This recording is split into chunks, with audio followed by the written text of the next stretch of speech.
Ahojte, vítajte pri treťom dieli videosérie Road to Payout. Nadviažeme na tú poslednú a so Zdenom začneme vlastne na nejakých veciach o tom stratégie, skompletizujeme to, mám bude priestor na otázky, na ktoré si Zdeno prišiel vlastne v priebehu tohto týždňa. Super. A začneme s rovnou otázkami, nie? Môžem. My jsme si v minulém díle ukázali, že docela chytám tu knowledge, co se týče té teorie. Yes. A já jsem si hrál s TradingView za ten poslední týden a já to umím vlastně ukazovat zpětně. A tam jsem schopný to najít, jelikož hodně používám to, jak se to hejbe dál. Ale vlastně v ten moment, co si hodím replay a sleduju, jak se to děje, tak já dokážu pojmenovat, co je order block. Jo. Ale vlastně nedokázal bych z toho sestavit trade. A to je teďka...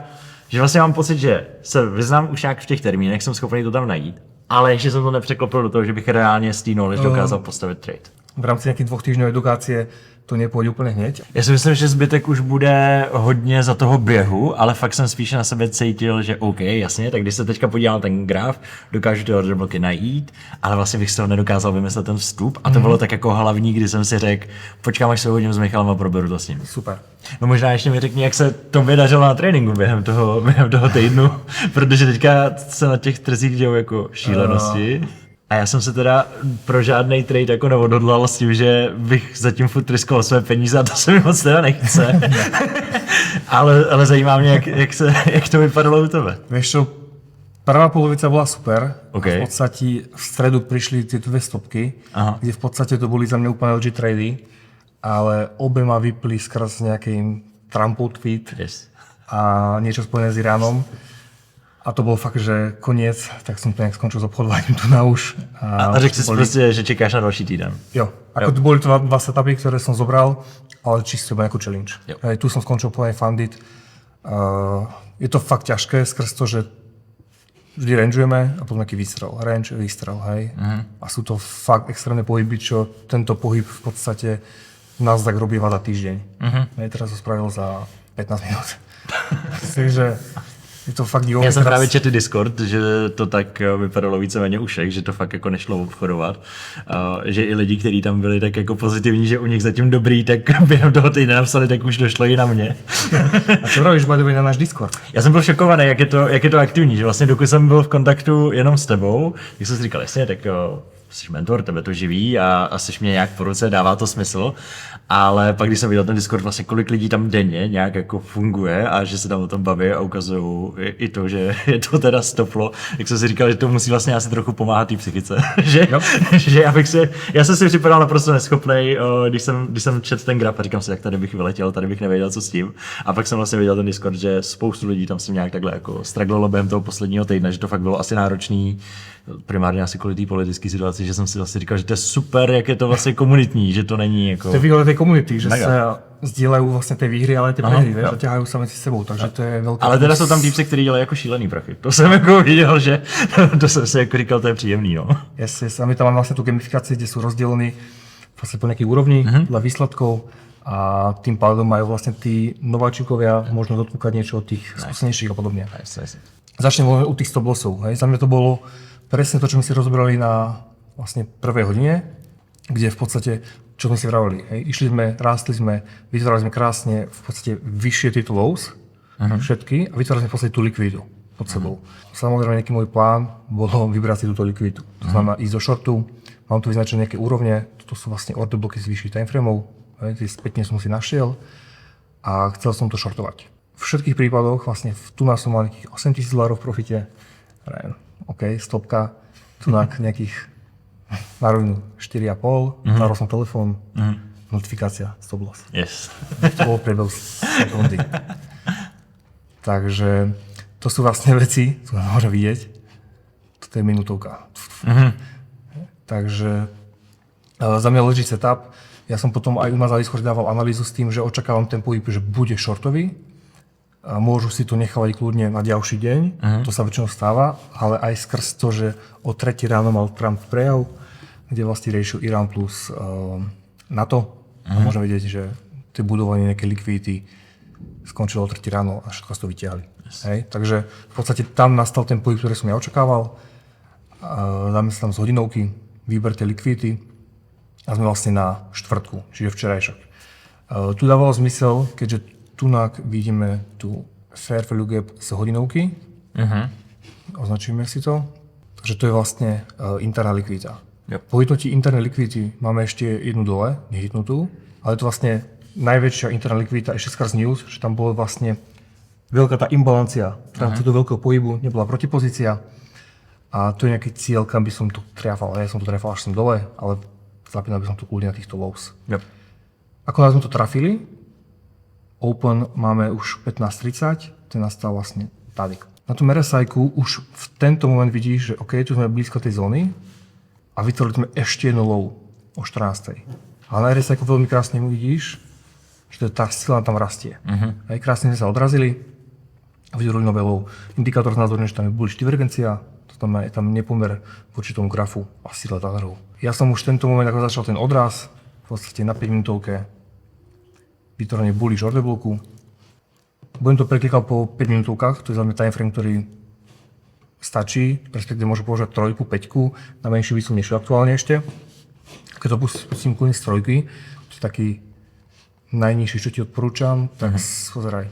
Máme naučený, že order block vzniká vždy pri nejakých down close candles, to je bearish order block, bullish order block sú down close candles a vzniká vlastne tým flipom tej ceny. To znamená, ako náhle my uzavrieme napríklad teraz na touto cenou, úplne sa označ líniou, to znamená, down close candles flipneme, vtedy si vznikne order block. Takže ty keď na to čakáš v live trhu, to znamená, beží ti čas alebo backtestuješ, ty vlastne vieš, že order block sú down close candles, takže uzavreli bearish sviečok a keď ti ho flipne, tak máš order block. Ale ešte v tých pravidlách je, že validný order block je ten, kde sú tie down close candles najnižšie. Hej, tu vidíš, tu sú tiež nejaké dve, ale ako najmä vyššie ako toto. Tak to sama tu aj ideš. OK, uzavreli sme sviečku, sú nižšie, jednoducho si iba proste presunú tak, a čakáš. Hej, a tu iba sa tu preklikávaš a keď čakáš bullish order block a graf ti ide dole, ty si to iba posúvaš na tie najnižšie čierne sviečky. Hej, máš naučený order block, vie, že my čakáme na uzáver nad touto čiarou, takže klikáme a teraz to je legit. Teraz tu máš order block. A v podstate, samozrejme ten čas bol aktuálne 14.21, takže ešte mám nejakú hodinu do openu a teraz to vlastne, toto je ideálny setup, lebo zasa z vyššieho timeframeu z tej hodinovky sme v zóne na otočku do longu, zároveň ten graf jednoducho, keď ide dole, má likviditu nad sebou. Keď ide hore, má likviditu pod sebou. Teraz sme šli dole, trafili sme nejakú validnú zónu a mne jedno, či ten odraz príde napríklad z tejto zóny alebo až z toho order bloku. Jasne. Ale keď tam príde, tak ho proste obchodujem. Hej?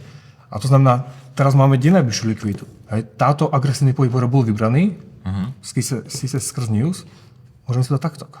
Hej? Keď spojíme iba tieto hodinové highs, máme likviditu nad sebou. To je to, čo obchodujem. A je to najbližšia likvidita, môžeme dať na 15, nech to je troška lepšie. A toto by som chcel prísť vybrať. Takže SNR takto dám a dám tam LQ likvidita. Tam sú tie prachy, po ktoré si pôjdu. A iba čakáme na open. To znamená, ja z tej trojky mám vyznačený vlastne order block a pre nejaký vstup do obchodu je dobrá ešte likvidita. Veľa ľudí im to začne raz, máš tu vyznačený order block a začne proste nejakí ľudí začnú panikári a vstúpia už tu. Lebo to je to FOMO. Jasne. Že to mysneš, proste ujde ti to, ale pre nás to iba dobre. Ja to vždy vysvetľujem, že likvidita pre vstup do obchodu je super. A ty čakáš iba, OK, vyplní ma a môžeme ísť hore.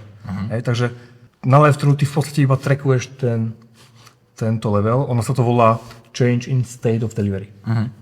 Takže ja to nazývam proste flip ceny, alebo zmena tej dodávky ceny si beríš na bullish, tam ti vznikne ten order block a ten môžem použiť na vstup. Máš tu fair value gap, máš tu inverted fair value gap, máš tu likviditu, ideálne. A môj scenár bol niekde tu a ja som už zadával limitku. Tak to som to mal. Ja som zdieľal vlastne aj u nás na Discorde. Jak se rozhoduješ tady v tom případě, kam dáš stop loss, jelikož to máš vlastně pod všem, co vidíme? Stop loss vždy pod down zone. To znamená, keď ja vstúpim na tento order bloku, tak stop loss vždy až pod. Okay. Teraz skrz tú situáciu, skrz Irán a teda, a ešte skrz to, že bol open. Jasne. Open, tam bývajú tie manipulácie a nikdy nevieš, či bude 30 alebo 50 alebo 100 bodov. ale vždy dalo ten stop loss 15-20 bodů ešte pod. Okay. Takže som to dělal možná nějak takto. A take profit se řídíš těma pohybama vlevo? Čisto, ako ideálne, keď to budeš na točku robiť čisto mechanicky. To znamená, aby si vytvoril nejaký návyk, robiť to vždy takisto. To znamená vstup napríklad na order bloku alebo fair gap, ako ti bude sedieť, stop loss pod lows a na základe toho potom baučíš take profit napríklad na 1R, na 2R. Toto sú, riskuješ $1000, aby si zarobil 2000. To jsem ti vlastně posílal v to pondělí nebo úterý, že jsme tam našli ten jeden pohyb, který vycházel to byl přesně ten 13R. Právě jsem si říkal, jestli už jako nehalucinuju. Ne, to bylo v středu, to byl přesně tento. Aha. To bylo v středu a přesně já jsem ho chcel brať, já jsem tam bol. Aha. To jsme trafili tu na order block, tu sa vytvoril vstup, konfluencie, RSI, všetko sedelo, a vždy to prišli prostě vybrať, hej. No vlastně. Takže je presne ono, že dajú sa brať aj také veľké trady, ale za mňa to zbytočné. Pri day trade mne stačí fakt zobrať si každý napríklad 1R. Takže zoberiem si, že riskujem 2000, zarobím 2000 každý deň. Ako plus 5 účtov. Takže ono si to vieš násobiť tými účtami zase. Jasne. Ok, poďme späť. Takže kľudne, keď to budeš brať aj tak na začiatku. Čím menší risk reward budeš brať, tým vyšší win rate máš. Ako sme sa bavili, ten trading je väčšinou tej psychológii a človek si viacej verí, keď viac vyhráva. Jasne. Akože viac těch tradeů. Napríklad tu vieš mať úspešnosť 80% na 1R. Okay. A keď tebe 80 bodov vyjde, tak si viac taký natešený, viac si veríš a potom tam eliminuješ tie psychické také tlaky, zaváhania a teda. A napríklad veľakrát ti to zachráni aj kožuch. Zobereš napríklad zlé entry, to 1R ti väčšinou dá ten graf, Mne študenti veľakrát píšu, tie 1R sú super. Paradoxne boli k tomu skeptickí, lebo samozrejme, ty bereš polovicu menší take profit, uberáš si akože zisky, ale ten trading je v tom fakt krásny, že majú oveľa väčšie profity s tým 1R. Lebo ten win rate je tu dôležitejší, cítia sa viac v pohode a idú. A to robím tiež v podstate väčšinou na tom futures. Je reálný pro mě jako začátečníka se fakt držet jenom toho, že čekám na validní order block v ten moment, co přijde, tak ho zobchoduju s nějakým 1R a abych se na tom jako rozkoukal a naučil, jo? Práve preto to je, snažím sa to dať čo najdlhšie, aby si ty nemal zbytočne veľké komplikácie. Ja som používam ešte viacej vecí, hej. No jasne. Používam napríklad VWAP, čo vidíš túto čiaru, používam nejakú price action, čiže nejaké pohyb na tom grafe, vytváranie sviečok. A ja tam zapájam fakt veľa vecí. Tebe som to snažil fakt zjednodušiť na začiatok, aby si tu proste šiel nejak najviac mechanicky, si veľmi na tú hlavu. Potom môžeme napríklad pridávať nejaké power of free model, čiže nejakú akumuláciu, manipuláciu, distribúciu.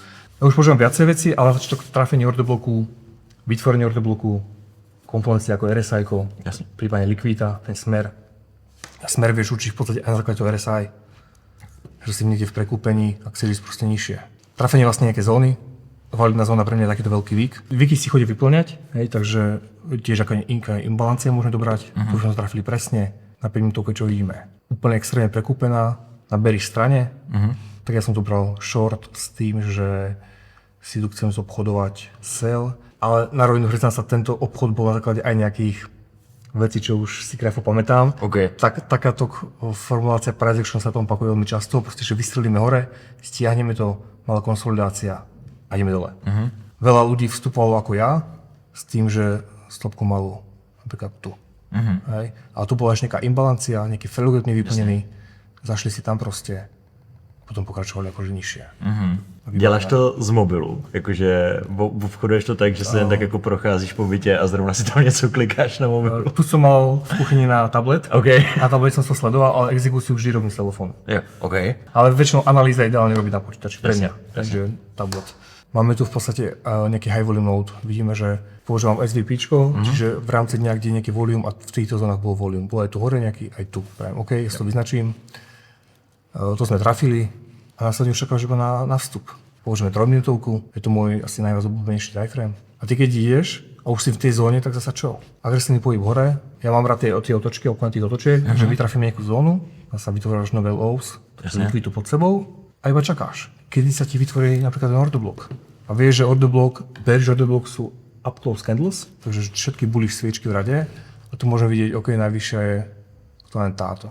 Dá si čiaru, a čakáš. Ideme vyššie, a kým to nepreruší nejaká čierna, teraz tam je čierna, takže tieto sú. Jasne. Tieto tri najvyššie. A iba čakáš na vytvorenie toho ordebloku. A mne jedno, kedy to príde. A keď to príde, vidíme, tak to trackuješ. Vždy iba trackuješ. OK, sme až tu. A vždy, keď ti to rozdiel nejaká čierna, tam tu končí ten orderblok, začal druhý, OK, sme tu. A validní je, když zavře černá pod tím. Výborné. Není pod tím? Sme pod tým. Máme orderblok. Yes. Nice. A teraz ono v podstate sú dve možnosti. Môžeš to zobrať proste market cell a zoberieš 1R. Tým, že ten čas je 7.36, ja v takomto čase ešte väčšinou iba stávam, Jasne. tak som to nebral a v podstate ja som začal nejakým štýlom pozerať graf o 9, čo je tunak a to si tam som to riešil priamo na mentoringu. Takže keď to nezoberieš takto, neprichádza do úvahy žiaden FOMO. Hej? Pripomínam to preto, lebo študent si pozrie graf tu, niekde tu dole a on to zobral takto. A dal si stop loss takto nejak. Hej? A ty máš stop loss, síce ho máš na tom uvozovkách veľký, ale máš to proste na orderbloku a v inverted fair gap. Hej? Inverted fair gap je v podstate fair gap, ktorý uzavrieme nejakou bearish sviečkou. Je to inverted, je to nejaká rezistencia v tomto prípade. Tým, že chytíš FOMO a potom človek napríklad dá väčšiu pozíciu, tak nechce ten stop loss natiaľať takto, lebo riskuje strašne veľa peniazí. Tak on si to potom upraví namiesto toho, aby mal fakt dobrý stop loss pokryté nejakými dobrými zónami a zoberie až potom nedebo, že targetuje tieto lows. No ale to nie je moja stratégia. Hej. Ja mám order block, keď ho zoberiem hneď, žiadne FOMO, proste čakáš. Znamená, nastavíš limitku na ten order block a necháš to proste bežať. A iba sleduješ, hej. V podstate pozrieme napríklad 15-kové RSI-ko, čo máme krásne bearish. Nové low, hej. Pritom toto low je tu a pozrieš sa G graf a tu je už nové low. Tá sila tam není, to je krásny sell, len si to treba počkať. Tým, že si počkáš, samozrejme sú trady, kedy ti dajú fill do obchodu, proste to poje bez teba, ale validná stratégia je vtedy, keď proste mám to nastavené, presne takto som to mal nastavené, limitku som mal celý čas v podstate od 9. na grafe a vrajem, buďme na bere a budem to tradiť a zobchodujem to, keď nebere, je to bez mňa, nemám to validný setup. A that's it. Hej. A ono to tu krásne vidíš, že ten graf si išiel síce dole, vytváral si čo? Nad sebou nejakú lokálnu likviditu, takže nejaké vyššie highs a ideme, to je po 3 minútach ideme. Trvalo to extrémne dlho, v podstate tu bolo vytvorené 7.30, je 10 hodín, 2,5 hodiny. Vytvárali nejakú lokálnu likviditu, môžeme si to označiť, nech to vidno aj pekne na grafe. A vieš, študent bol plus, minus, plus, break-even. Je to frustrujúce, keď si dlho v trade a behá ti tu takto. Asi tam 2,5 hodiny v podstate na mieste. Že pohyb hore. Trade to nabralo? Mňa to nabralo. Jo, jeho to stoplo. Hej, len kvôli tomu, že človek chytí FOMO alebo potom lakumi na nejaký trade. A krásne. Inverted gap, nejaká rezistencia. Ja mám vstup na order bloku, stop loss nad order block a ešte niečo nad. A stačilo to iba držať. Preto ja mám rád set and forget, lebo keď ty potom nastavíš stop loss take profit, neriešiš to, tak tam eliminuješ zase nejaké psychické tlaky. Lebo veľa ľudí potom sleduje takto trojku alebo minútovku a začne sa im to troška točiť a už panika. Podporovať to. A už to zase zavrú skoro alebo čo, hej. Set and forget nastavíš, kľudne 2R, ja som tu bral troška viac. Na nejaké low. Ale ste vodu stvíc, ne? Nebo? 4,5. No. 4,6. Fakt nič, analýza bola ráno, hitzóny, RSI-ko proste bearish, to ti tiež potvrdilo ten short, likvidita pod nami. Vytvorenie order bloku si videl priamo, keď sa vytvára order blok, len sa to trackuješ a limitku naň. Nice. Ja sa vždy snažím nájsť čo najviac relevantnú zónu na vstup a samozrejme, aby bol ten stop loss čo najsilnejší.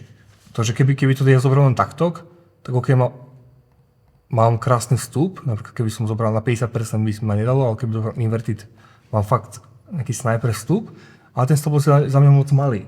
A ja tam chcem radšej ten order block, tú zónu, nejaký fair gap, aby to bolo čo najsilnejšie. To je celý nejaký plán. Nice. Čo v podstate treba robiť. Takže ty v podstate si to iba identifikuješ dané zóny, nastavíš si, kde je likvidita, budeš vidieť, kde je RSI-ko, keď je takto na tej 15 prekúpené alebo prepredané, tak super, bude tu alebo tu a ideš obchodovať, vieš smer, a iba čakáš na ten order, počkáš na trojke a budeš klikať, hej. Teraz je situácia. Koukáme na aktuální? Jo, to je aktuálna cena. Ja by som chcel napríklad brať nejaký trade, všetko dáva zmysel, ale jediné, čo nedáva zmysel, je aktuálne, že je bank holiday. Respektíve, není bank holiday, ale je sviatok. Jo. A keď si pozrieš ideálny obchod, ty síce máš otvorený Nasdaq, si svieti, keď máš zaplatené market data, ti svieti, že OK, market open, a keď dáš Nvidiu, tak vidíš, že tu majú holiday. Hej, to znamená, neobchodovať vtedy, aj keď market ide, ale sú prázdniny. Hej. Od čoho sa odvíja cena Nasdaqu? Od vývoja cien akcií. Hej. A oni majú sviatok, prázdniny, alebo jak to preložíme, holiday, prázdniny. A síce bank holiday nemajú, takže tam banky idú, ale nie je to situácia, kedy chceš obchodovať zasa. Je to menšia volatilita v trhu, tým pádom ľahšie manipulatívny trh. Jo, takže tam môžu byť nejaké veľké spajky. To znamená, je ideální to úplně dneska skipnout a říct si... Jo, preto napríklad ja som aj včera písal, že dávam si off až do útorka. Jo. Zbytočne napríklad dneska tam niečo štelovať, hľadať, skúšať. Yes.